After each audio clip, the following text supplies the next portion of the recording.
Salut la famille, j'espère que vous allez bien, j'espère que votre journée se passe bien. Salutations spéciales aux champions d'Afrique, les Sénégalais bien sûr. Les amis, il y a une bombe là qui vient de tomber, il y a un truc là qui vient de tomber très très fort les gars. Arda Güler est victime de harcèlement au Real Madrid et il vient de ses coéquipiers. C'est-à-dire quand j'ai vu ça, j'ai dit non, il faut en parler. Les folles accusations de Serra Pekmeschi, responsable de la signature de Güler à Fenerbahçe. Ça veut dire que c'est un tonton qui connaît bien Arda Güler. Ça veut dire que à chaque fois Arda Güler a besoin de pleurer, il va chez lui pour pleurer. Vous savez que dans la vie, on a certains tontons chez qui on peut facilement se confesser. Vous voyez, on peut dire des choses. Ce n'est pas tout qu'on va chez les parents. On a souvent des personnes comme ça qu'on sait que non, c'est des personnes de confiance. C'est-à-dire, si on est en train de souffrir d'un truc, on va d'abord le dire. Avec lui, on essaie de trouver les solutions. Des choses qu'on sait qu'on ne peut pas dire aux parents parce que les parents peuvent s'enflammer et les parents, vous voyez un peu. Donc, Arda Güler est allé voir le tonton là pour lui dire que tonton, je souffre au Real Madrid. Il y a un groupe là-bas qui n'a pas accepté Arda Güler. Malheureusement, ce sont des joueurs avec un ego très élevé. Arda est très patient et conscient. Mais même lui a commencé à se rebeller en pensant, pourquoi toujours moi? Selon le tonton là, la toxicité du vestiaire a empêché l'arrivée de Klopp au club, Jürgen Klopp bien sûr, et participé à la chute de Xabi Alonso. Les gars, Arda Güler est en train de souffrir. Le truc, s'il la sort 2 jours après leur photo de famille, après leur réunion de famille, leur réunion de fraternité. C'est-à-dire pour nous dire que non, le groupe vit bien, le groupe va bien.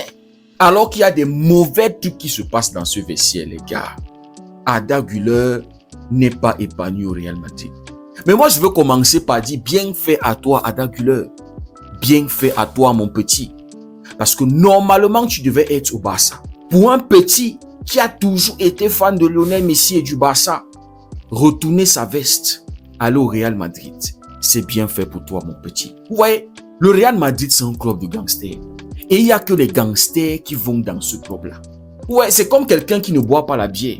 Par exemple, moi, je ne bois pas l'alcool. Je ne suis pas un alcoolique, genre la bière, machin. Et ça fait en sorte qu'il y a certains programmes que mes camarades de classe et même souvent mes collègues ne pouvaient pas me mettre dedans. Pourquoi? Parce que je ne bois pas l'alcool.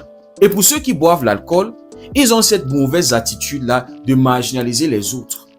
Non, ici, là, c'est réservé seulement à ceux qui boivent la bière. C'est réservé seulement pour ceux qui boivent l'alcool à partir de tel pourcentage. C'est-à-dire, si tu peux boire ton alcool d'1%, 2%, non, ça, c'est pas la bière, ça, c'est pas l'alcool. Vous voyez? Donc, ça fait que tu ne peux pas avoir accès à un certain milieu, tu ne peux pas marcher avec un certain type de personnes parce que tu ne consommes pas leur quantité d'alcool, le volume d'alcool. Et maintenant, si tu veux absolument faire partie de ce groupe, il va falloir que tu changes la personne que tu es. Il va falloir que tu commences à consommer beaucoup d'alcool. À tes risques et périls, ça t'engage toi seul. Donc voilà Arda Güler. Un petit, quand tu le regardes, c'est un petit posé, c'est un petit famille, vous voyez, nous les enfants là qui avons grandi dans la barrière, papa, maman, on s'occupe de toi, vous voyez, esprit de famille. C'est-à-dire quand tu vois Arda Güler, tu ne vois pas un gars de la street, tu ne vois pas un gangster. C'est-à-dire même s'il va vouloir faire le gangster comment, tu vois que ça ne rime pas avec lui. C'est comme vouloir prendre un personnage qui ne va pas avec toi. C'est-à-dire ça va toujours être connu que non, toi tu es en train de forcer. Ce n'est pas naturel. Vous voyez, la street et la maison, c'est 2 mondes différents. C'est-à-dire c'est différent les gars. J'ai un peu goûté ça quand je suis arrivé ici à Douala. Parce que je suis un enfant qui a grandi dans la barrière, dans la maison, protection, papa, maman.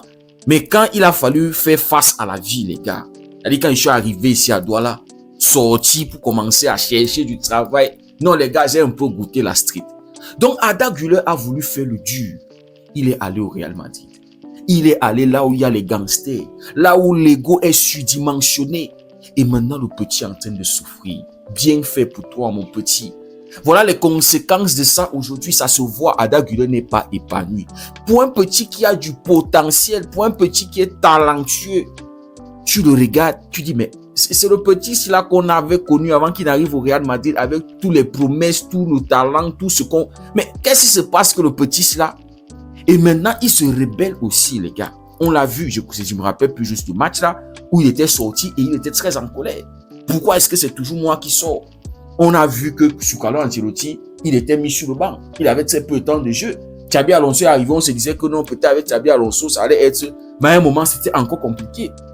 Maintenant, même sous Arbeloa, c'est compliqué. Pourquoi? Parce que il y a des égos qu'il faut satisfaire d'abord. C'est-à-dire les chefs du cartel, ils doivent être là, titulaires. S'ils ne sont pas blessés, ils doivent être titulaires, jouer 90 minutes. Les Arda Güler comme ça. Tu vois, les petits là, tout mignons là, on vous met d'abord sur le banc, attendez. Si tu veux tenter, tu subis. C'est ça que Arda Güler est en train de subir aujourd'hui. Arda Güler a préféré la street. C'est-à-dire un enfant qui était bien encadré dans la maison tranquille vient au Barça où il y a ses valeurs famille, il y a ses valeurs relations, il y a ses valeurs frère. C'est-à-dire il y a tout ça. Tu arrives là-bas, il y a le football, il y a l'épanouissement, il y a tout pour pouvoir progresser, pour pouvoir continuer à être tranquille. Non, Arda Güler a choisi la street. Il a choisi le côté des méchants alors qu'il n'est pas méchant. Kylian, ça donne bien avec lui. Parce que c'est d'abord un antagoniste, Kylian Mbappé. On l'a vu au Paris Saint-Germain. On l'a vu en équipe de France. C'est d'abord un méchant, Kylian Mbappé. moi, je suis méchant. C'est-à-dire, c'est d'abord un méchant. Donc, le Real Madrid lui va bien. Tu prends Vinicius, c'est un gars de la street. Vinicius, c'est un street boy. Tu prends Bellingham, oh là là, l'ego surdimensionné. On avait entendu ce que ses parents avaient fait là-bas à Dortmund. Ils sont allés créer le scandale à Dortmund parce que leur fiston n'était plus titulaire. Il était sur le banc. Tu prends Rudiger, comme Stan M le dit, Rudiger, un terroriste. Tu prends les Militao, tu prends les Kamavinga alors. Oh, mon frère Kamer.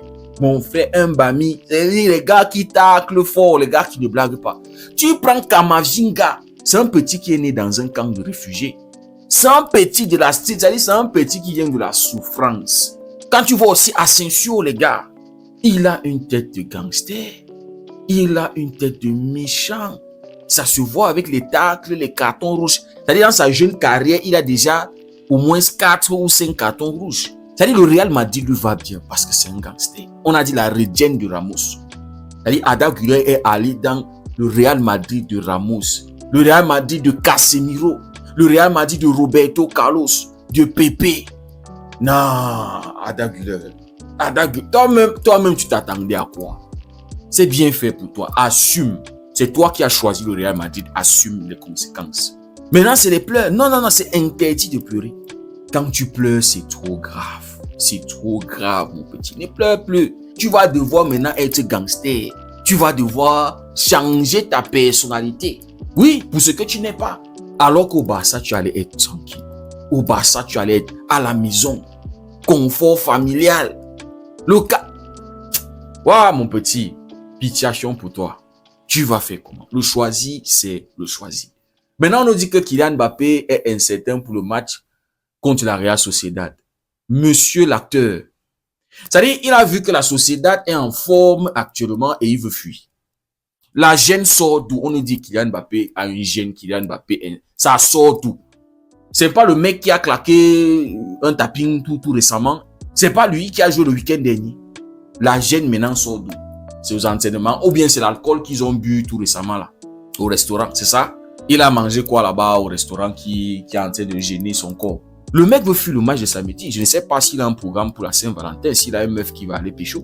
Moi, je ne sais pas. Vous savez que c'est son Real Madrid, donc il choisit quand il va jouer, quel match il va jouer. Donc peut-être il y a une meuf qui doit gérer pour la Saint-Valentin, il a promis, je ne sais pas trop les gars. Mais on nous dit qu'il est incertain pour le match de samedi. En tout cas les amis, c'est le Real Madrid de Kylian Mbappé. C'est le vrai président du Real. Parce que actuellement là, Big Flo n'est qu'une façade les gars. Donc les gars, je voulais partager avec vous ce qui se passe dans le vestiaire du Real Madrid. Ce qu'un petit est en train de subir. Un petit, hein. C'est-à-dire, on a des petits comme ça là qui devraient avoir des grands frères qui leur prennent sous leurs ailes. Des grands frères chez qui ils peuvent aller pour des conseils. Mais non, c'est la jungle les gars. C'est la jungle au Real Madrid. Il n'y a rien comme collectif. Chacun joue pour sa gueule. C'est chacun s'assoit, Dieu le pousse. Tout le monde est superstar au Real Madrid. Quand tu signes déjà, tu portes ce maillot blanc-là. Tu portes 15 étoiles sur ton corps. Superstar. Chacun chasse ses stats. C'est pour ça qu'ils n'ont pas de collectif. C'est pour ça que même les Albacete, unis, peuvent les battre. En tout cas, les gars, dites-moi ce que vous en pensez en commentaire. Si le contenu vous a plu, likez-le, partagez-le. Pour ceux qui découvrent cette communauté, n'hésitez surtout pas à nous rejoindre. Merci beaucoup d'avoir suivi la vidéo. On se dit à très bientôt, on se dit à ce soir. Passez une belle soirée et que Dieu vous bénisse.